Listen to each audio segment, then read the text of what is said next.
Welcome back, guys. You're watching Day Prime. I am on set with my second guest. She's promoting her book of poetry entitled Dimensions of a Woman.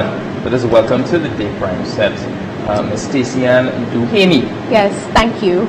Welcome to Day Prime, Stacey. When did you start writing poetry? I've been writing since I was young, like possibly age 6. I wrote through high school, but I've never shared my poetry. So I've started sharing my poetry since 2013. Why didn't you share it? Embarrassed? I don't know if you could call it embarrassment, but a lot of poets are closet poets, and I think I was one of those. And for me, writing was not just a pouring out of words, but it was also a reflection. It was a way I dreamt, so I didn't think I wanted to share that with people. Okay. And what eventually gave you the courage to share it? 2013 was a really difficult year for me, and I think between 2011 and 2013 it was quite difficult, but it was also a period of my life where I saw myself grow.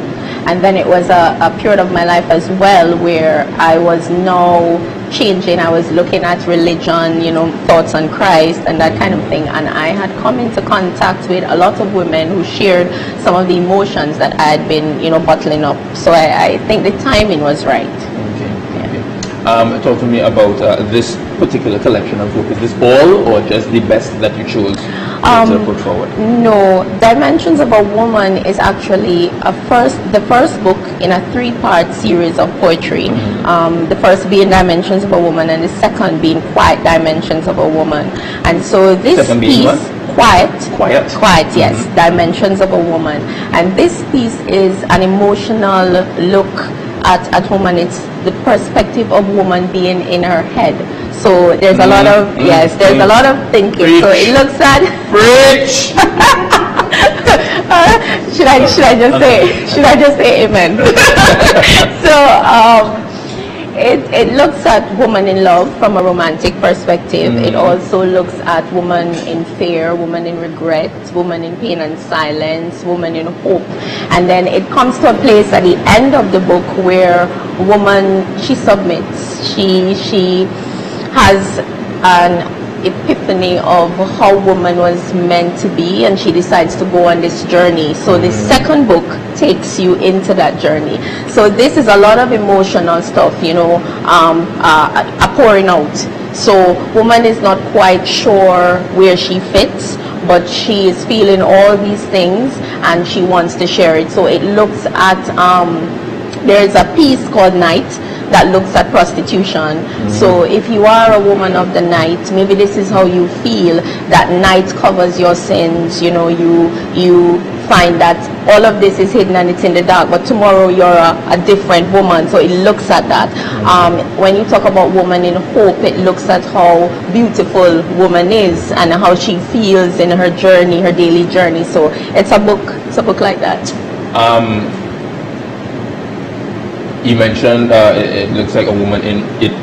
One piece deals with a woman in prostitution. I want to assume that's not from personal experience. So where did the insight for that come from? I think the insight comes from just being with people generally. So we see persons every day and we see their outer identity. We see you as a beautiful woman, or we see you as a model, we see you as a wife, we see you as a mother. But woman is so much more than that, and there's a lot on the inside that people don't see and people don't share. So I think the insight came from that after all this, we're all the same when we die to self. So you have persons who've gone through a lot of trauma, whatever their trauma is in their life, and they've hidden all that and they present a front. But that is not all woman is. But you have to kind of die to self to be able to be bold and say, I've had all these experiences, but beneath all this, I am a woman and I was created to be this beautiful being sure of who I am, with that kind of self-confidence that only comes from one place. And I think that one place is love, and true love only comes from one place. But I'm going into the second book, so I won't come here. how much of it is personal experience? I would want to say a bit of every section is personal experience. I grew up very different than how I am today. I grew up quite poor. I grew up in an inner city community. My house bordering a polling station. I'm no stranger. I am Jamaican. I've been here 10 years, and before coming to Trinidad, I think I've been fortunate or blessed to be exposed to a lot of opportunities that I would not have been exposed to given the circumstances that I was born in or brought up. So for me, during that journey, growing up in a poor community, the kind of jobs I got, the opportunity to travel, all of that molded me as a person and as a woman. So I would have passed through a lot of these areas. I would have had fear, I would have had pain, I would have had love, that kind of thing. So what brought you through all those things?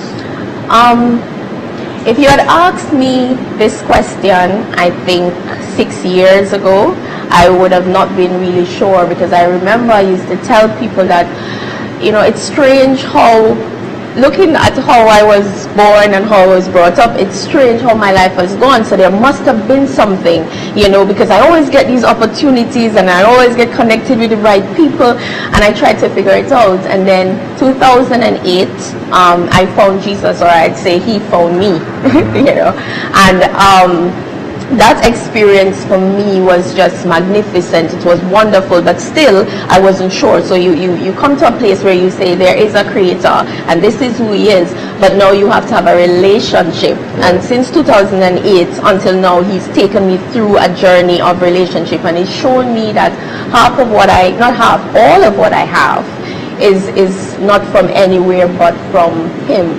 And that is very defining for me, because as an independent woman who thought, you get ready, you prepare for an interview, you're very organized, everything will just fall into place, and then you realize you've watched your life flourish and you've watched it crumble, because I know, like I was telling one of my friends, that there was a point in my life that all I wanted to do was just come out of debt. That's all. I had my business, it was failing, I had a million people calling me, tea and tech, cut off my electricity, I had all of this, and all I wanted to do was just be able to climb out of debt. But if I had any inkling of what God had in store for my life, I would say, nah, that couldn't be it.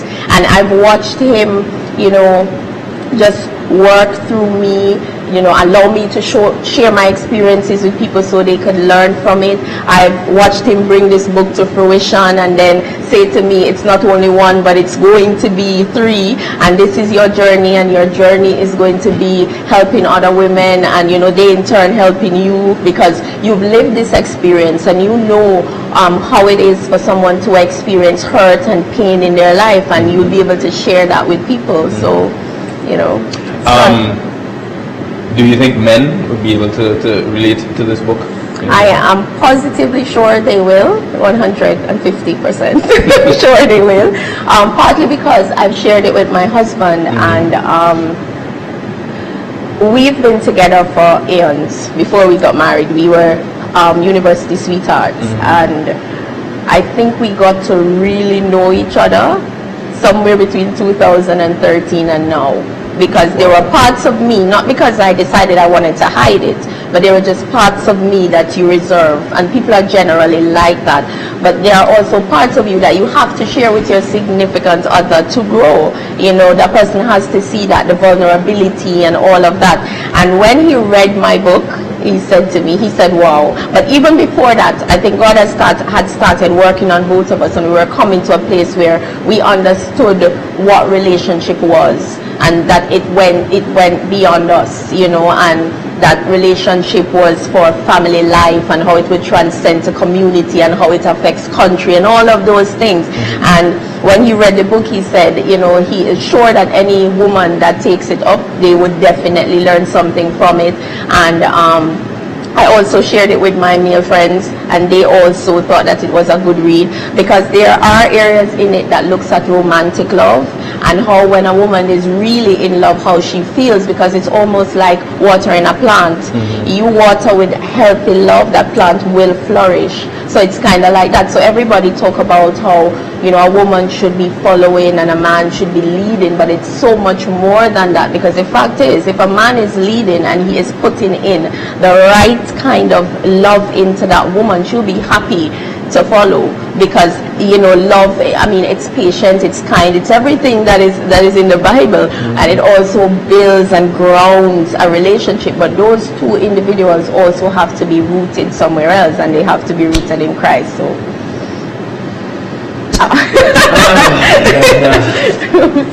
I'm sorry to be preaching on you. No. You're talking to me. I'm a married man, and you're speaking to me directly there. So yeah, that kind of hit me hard there. Yeah, you definitely sent me off on a tangent with the marriage thing. I mean, not to get too much in your business, but it seems like the problems that you went through with marriage. Ish. Yes, not all. My book is not surrounding that, but I did, and that's another thing as well. There are certain things that are taboo for persons. You know, when you talk about marriage problems, people start to wonder, you know, am I married to the right person? And you know, you go through that. But the fact is, marriage is instituted by God. It's important to our society. So if both of you are in the right place, he will fix it. You know, and that's all I will say on marriage in general. No matter what problem it is. I don't know what it is. I don't know what individual problems exist. But I strongly believe, and I can stand on that, that whatever the problem is, he will fix it. And when it's fixed, what comes out of it, we oftentimes talk about a diamond and how it has to go through all these phases before it becomes beautiful. What comes out of it is nothing short of beautiful, and I am positively sure of that. Yeah. Let's get back to the book a little bit. The process from deciding that you're going to publish this book and having this finished copy, what was the process like? Well, the process was, at the time writing the book, I was going through some personal issues. So, you know, the kind of excitement you would get, oh, I'm having my first book, that kind of thing. I didn't really have that. I was quietly reflective and more thinking about, you know, when it comes out, the impact it would have on other people, and hoping it would. I got offers from 3 publishers, and the one I chose, I wanted to choose because they had a Christian background, and I was thinking about the future of other books. Okay. When they did, when they sent me the design and everything, and we walked through it, then they walked me through marketing and what it would mean, that I would have to go to book signings, etc. And you know, it would involve some traveling back and forth to the US, because the publisher is from the US. And so at this point now, the book is on Amazon for $12.99 US, and it was released on the 25th of August. And on October 10th, we have a book promo party at Hotel Normandy, and it's actually a ticketed book launch, because it's also a concert, so we also have entertainment. So we have a saxophonist, singer, live poetry, as well as me reading some of my poetry. And we just want to promote that as well, so people will buy tickets. Tickets are at the gallery level 2, Long Circular, and also on Mukarapa Road. So at this juncture now, I'm doing book signings. I should be in Connecticut to do a book signing, and of course I'm doing interviews, just promoting the book. And I'm going through the motions with the hope that everyone who buys it, picks it up, reads it, gets something from it, that, you know, a woman would find something to relate to, and a husband or a boyfriend, or, you know, would find that, you know, hey, I could share this with my mother, or share it with my sister, share it with my wife. So, you heard it. The book is available right now on Amazon for $12.99. It's in stores. It's supposed to be in the book specialist by the end of the month, so we're now waiting on shipments for local. There we go. Yes. All right. We thank Stacey Ann for joining us. Good luck with the book. When part 2 comes out, do visit us once again. We're going to take a little break. We'll be right back. You're watching The Prime. Thank you.